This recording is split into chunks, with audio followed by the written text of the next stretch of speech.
to my film and TV channel. You're all stay safe and well. We continue our look at The Apprentice. Yes, the latest 2024 version. We're up to episode 3, entitled Virtual Escape Rooms. Yes, so that sounds interesting. By 2028.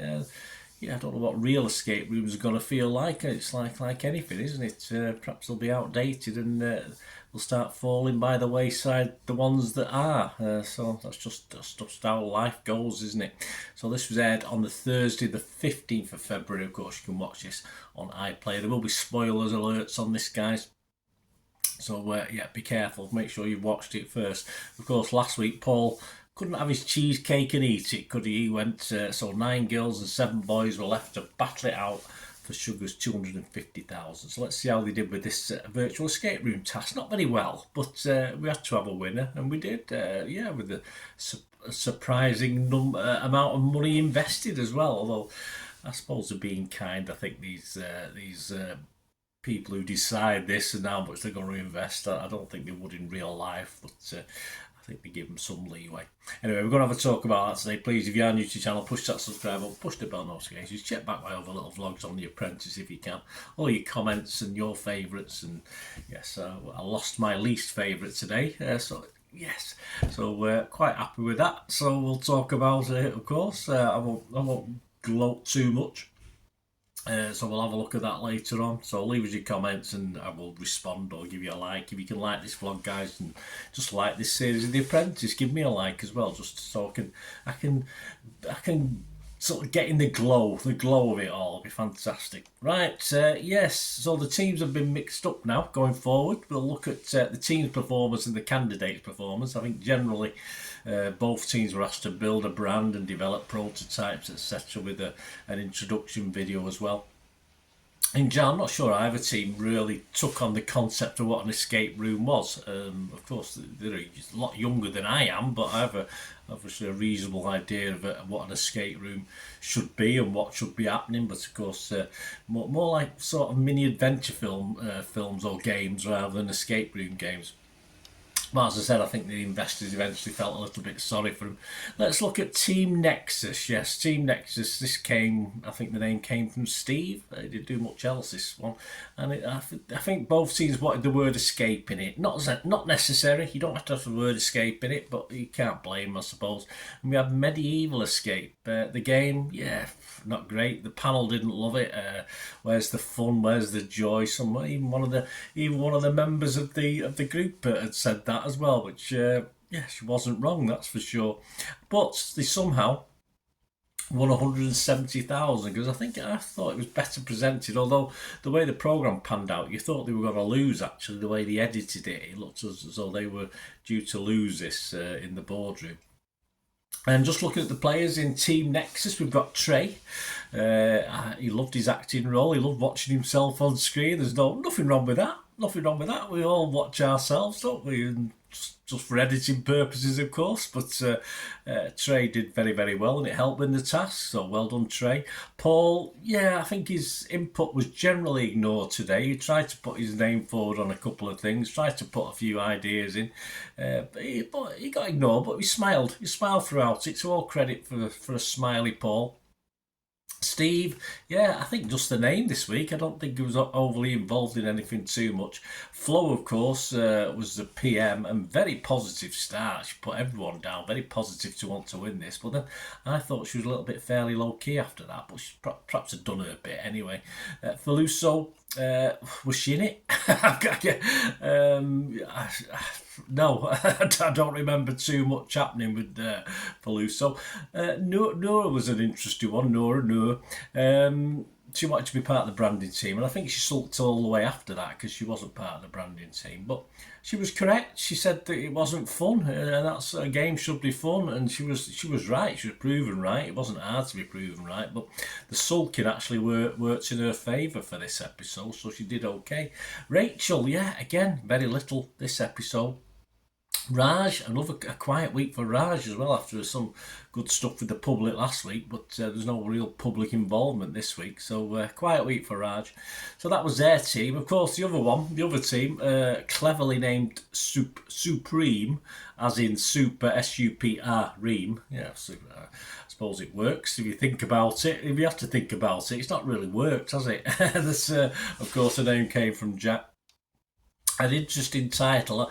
Looking at it on the actual characters, the fonts they use, it looked like Fallen Escape to me, but obviously it was Fallen Escape because we were told that, so we knew it. But there's no, the tail on the A was very, very small, so it looked more like if I'd have been sort of a member of the public being asked, I said, "What's Fallen mean?" Because I was a bit confused about that.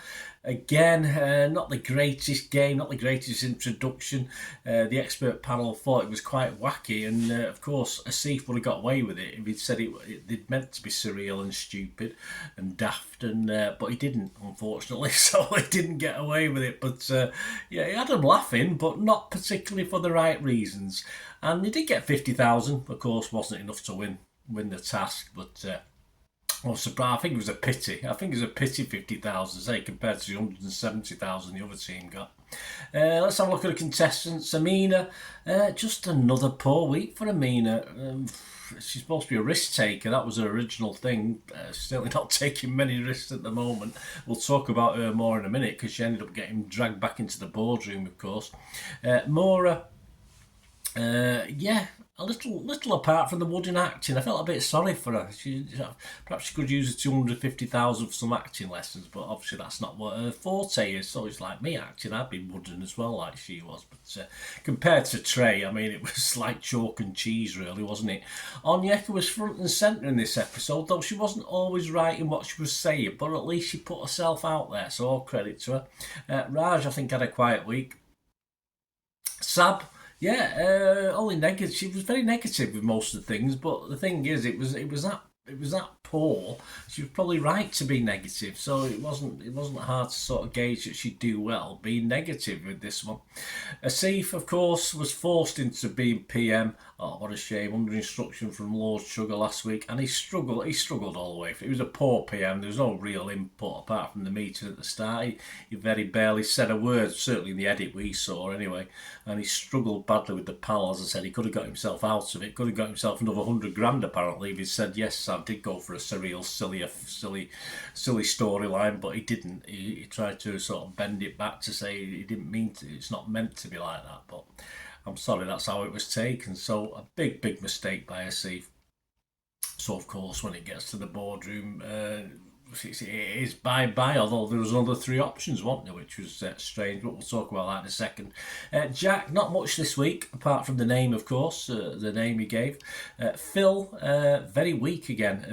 He was losing PM last week. I thought he was very lucky to stay in it. And I just thought it was quite weak this week as well. Verdi, I think he was generally positive. He was always nodding his head at a lot of things, but he did struggle with he sort of dug a big hole with the panel, didn't he? When he didn't help much, put it that way. And of course, Team Supreme won this, and it's probably the right decision overall. As I said, even though the programme itself was edited to look as though it might be the other way around. And there was 4 brought back, yeah, because Asif bottled out of it, didn't he? Asif wanted to bring someone back and then said, can I change my mind? And you don't do that in front of Lord Sugar. So we ended up with 4 getting brought back. Asif, of course. Sam, who was the one that he wanted to change his mind on. Probably a bad error, because obviously... I have no idea why I brought Sam in. Onyeka was a brave shout as well to bring her back, because at least she made some effort. But the one that I thought got away with it all, I think, was Amina. I think he was totally right to bring Amina back in this. But of course, it was just bye-bye to Asif, and I think Lord Sugar missed a trick. If I'd been Lord Sugar, he was right, get rid of Asif, definitely, but I think he certainly could have got rid of Amina as well, because unless she starts to do something very, very quickly, she is really flying under the radar at the moment. And the audience, well, he didn't turn up for the You're Fired, did he? That's the accompanying programme. No surprise there. It didn't surprise me one iota. There's probably a reason, but I think most contestants do make the effort to go on that show, and obviously Asif I'm sorry, he's probably so far up himself. He just didn't want to face the facts of that he'd been kicked out on week 3, which I was probably lucky to get to week 3. In fairness, for me anyway. But good riddance, and I think 95% of the audience said fired, so that'll do for me. So there you go. So based on that, what we've heard so far, I think the girls are still sort of smashing it, if you like. The new old saying, whatever it is. Top girl still Flo, followed probably by Sam. Faluso's been okay, but she was poor this week. Onyeka again is out there. I'm not saying she's always right. Potential still with Raj, Nora, and but of course neither really flattered helped the cause this week, I don't think. And of course the low profile ones, who in my estimation could be the next 3 out if they don't put their ideas up: Amina, Maura and Rachel. But as far as the next 3 out, of course they've still got some boys in there, haven't we? And it was a poor week for the boys.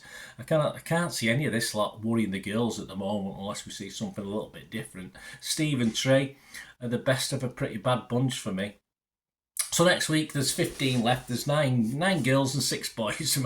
might get to a stage where it's 9 girls. But certainly won't surprise me. The last 5 or 6 are all girls. The way it's going, I think that was the same last year, wasn't it? Was it the last 5 were all girls? And I've not seen too much of the lads to sort of stop me doing that. I said Trey and Steve have got a chance, but the others are struggling. But we'll see. We'll see as it progresses.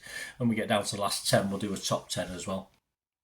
So there you go. Next week they're off to Jersey to do the old buying at a bargain price. And I believe, looking at the clips of that, someone makes a right cock up of it, so balls up of it, rather my French. But someone's out for a bit of a rollicking from Lord Sugar next week for spending far too much money, obviously, or not getting items that they should be getting, or making silly decisions. And I'll let's take a chance on this and that sort of thing. But we'll see next week. Okay. We always like the buying ones, don't we? So let me know in the comments, guys. Great to hear from you. Till we meet again, you know it's one thing, don't I? Bye. See you. Bye. I'll see you all next week. Thanks for watching. Till we meet again. Stay safe, everyone. Bye for now.